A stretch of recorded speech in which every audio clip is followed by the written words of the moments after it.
I love you. দেখেন আপু, আমি এইসব রিলেশন নেই, আমার এইসব বললেন না। প্লিজ বুঝার ট্রাই করো। আমার এত বোঝা লাগবো না, সরি। এইটা তোমার জন্য। প্রিয় রাহাত, আমি তোমার জন্য সবকিছু করতে পারবো, প্লিজ আমাকে একবার বোঝো।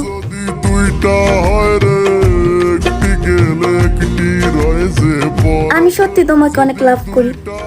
I love you. মেয়েটা মনে হয় সত্যি আমাকে লাভ করে, নাহলে আমার পিছনে এতদিন ধরে ঘুরে। I love you two.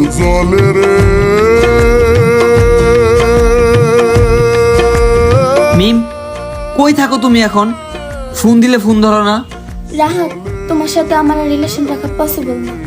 আমার আব্বু আমার জন্য ছেলে দেখছে, আর ছেলে অনেক বড় লোক। আর বড় কথা হচ্ছে আমি আমার ফ্যামিলিকে অনেক ভালোবাসি, আর তোমার জন্য আমি তাদের বিরুদ্ধে যেতে পারবো না। সরি রাহাত।